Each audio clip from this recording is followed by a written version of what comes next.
Hello everyone. So what I'd like to talk to you about today with the F1 in Schools program is defining a cadet class car. So um, on the screen, just for a quick comparison, what you've got is a World Finals professional class car, and there's some key features on that which thankfully with cadets we don't need to worry about. So today we'll go through a few things. We'll talk about the regulations, we'll have a look at a car, and hopefully you'll get an understanding of what the requirements are involved. So, regulations.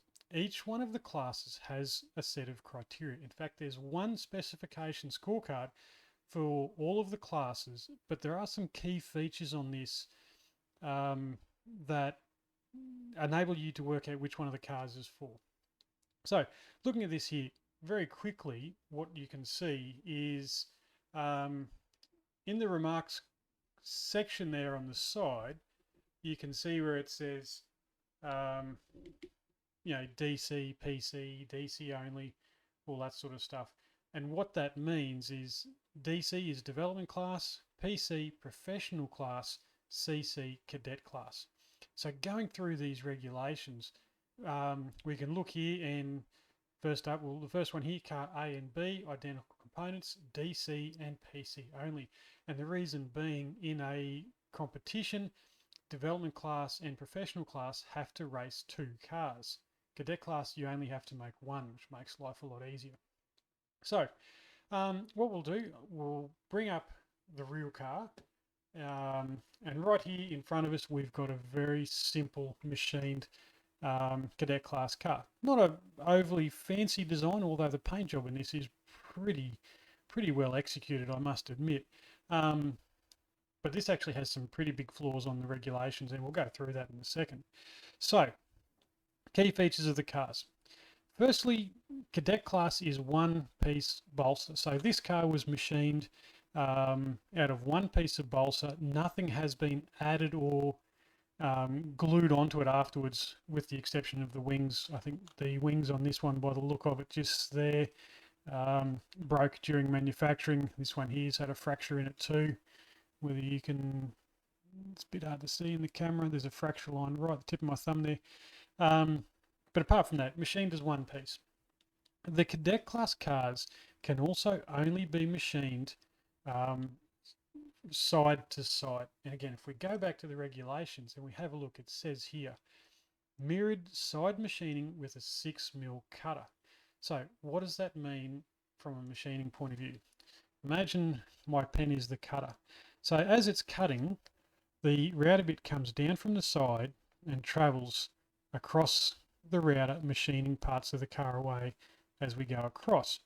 Now, the way I set up the machining, we start at the back edge, and it goes zigzags backwards and forwards, and it just cuts the whole car out.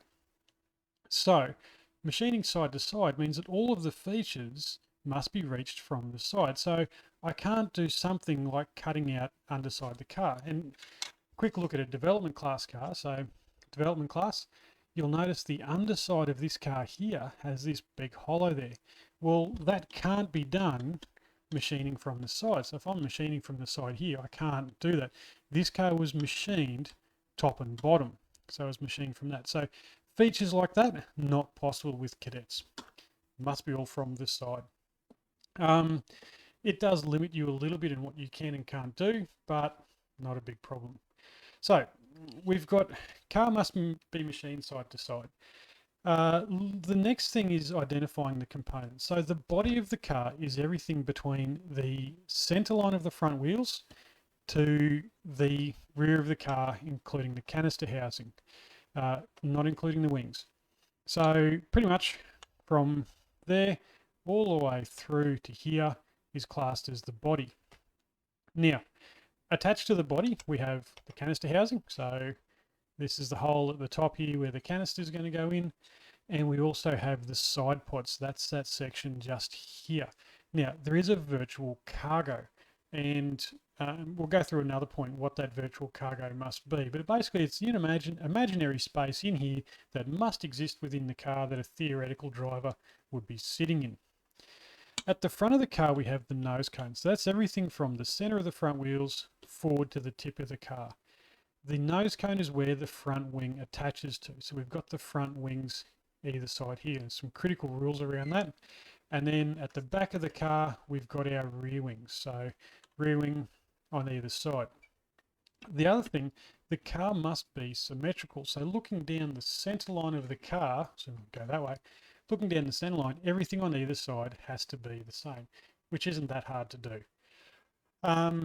So if we quickly have a look back at the regulations, we have a mirrored side machining, no separately formed balsa parts, it's all one piece.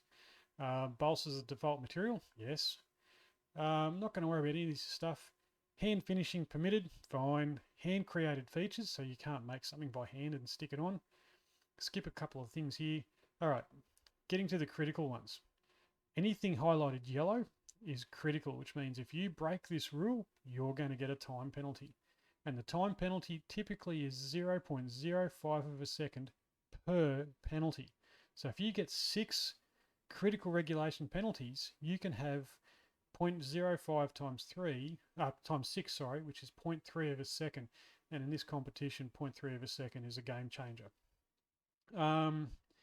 So things like overall length, track clearance, thickness of the, what's the next one? Body construction. This one's huge. Single continuous balsa between axles. No implants, so you can't go adding things to get weight.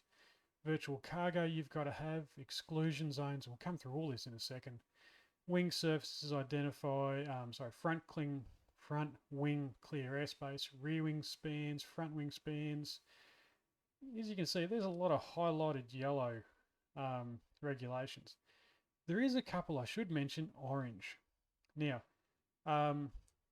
basically, if you break one of these orange rules, you can be disqualified. They're not that hard to keep, I suppose, or to watch out for. Big things, must be made with CNC, must be machined with a router. Now this leading features foremost extremity. Essentially, going back to the car, the front nose cone of the car can't be a sharp point. Actually, I've got one here.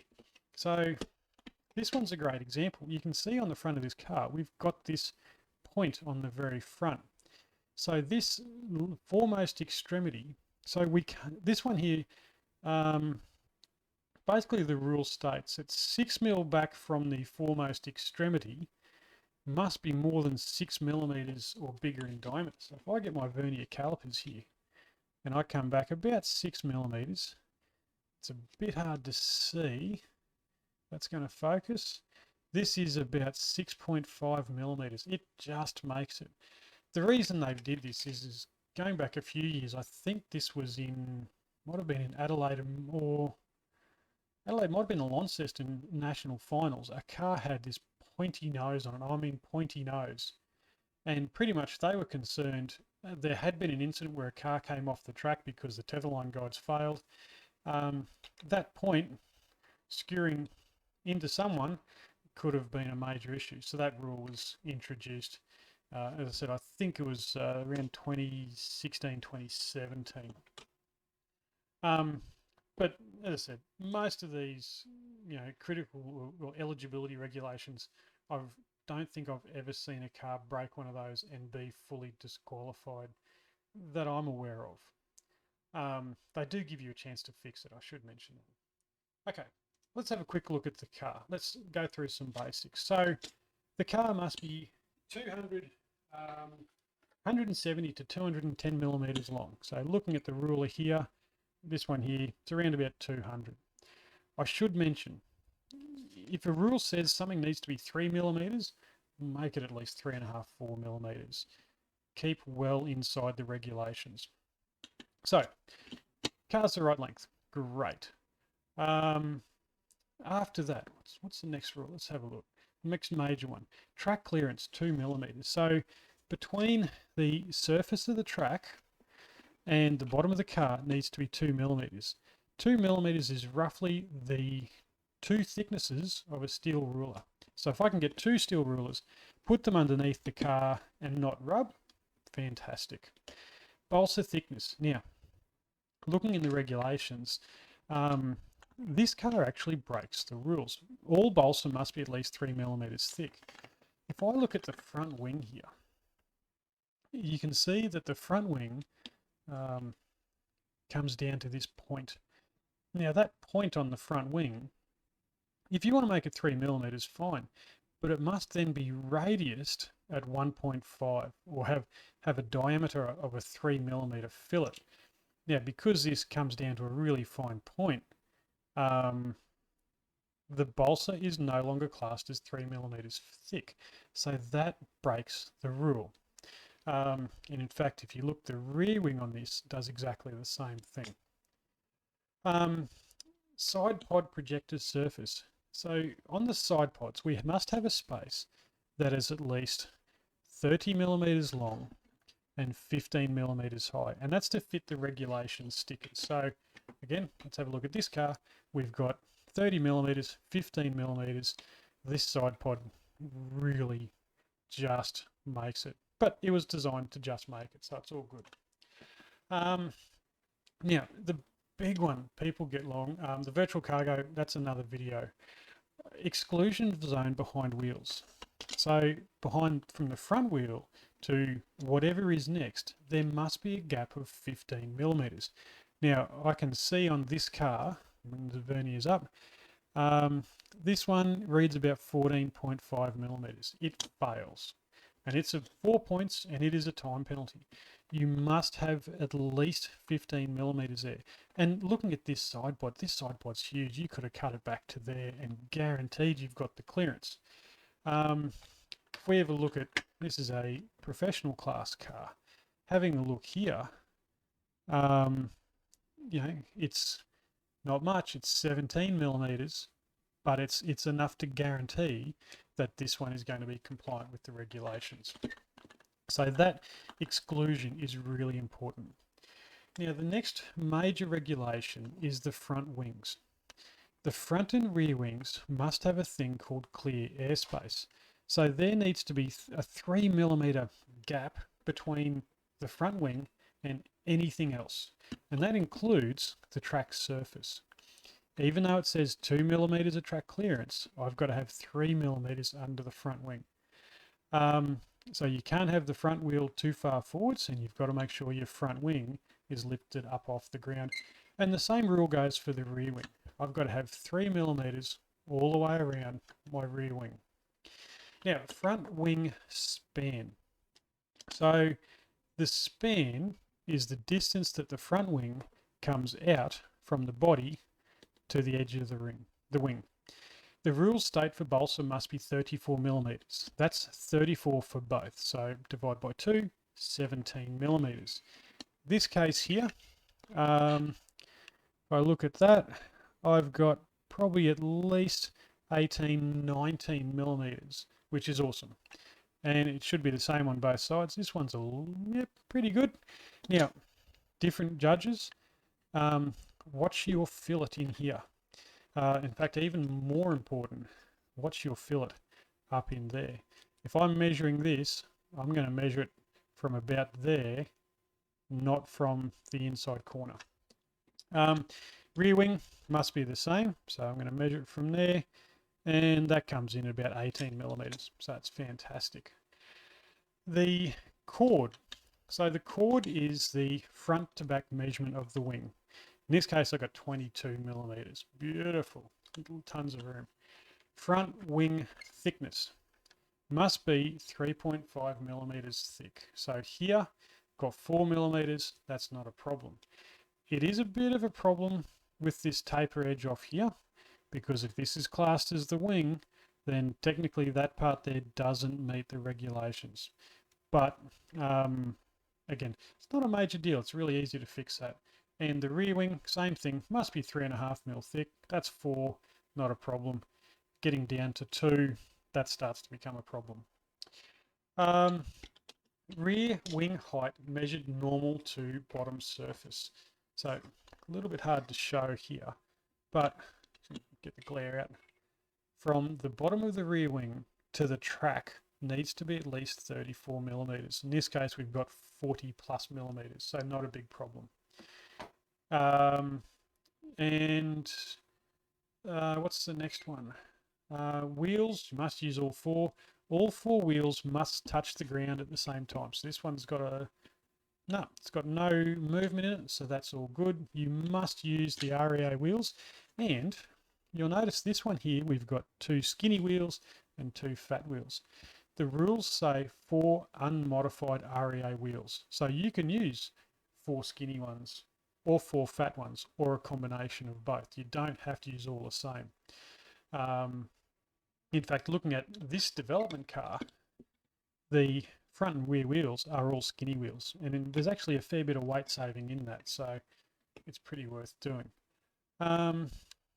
Contact width, visibility in front view. So when I'm looking at the front of the car, we're going to do this.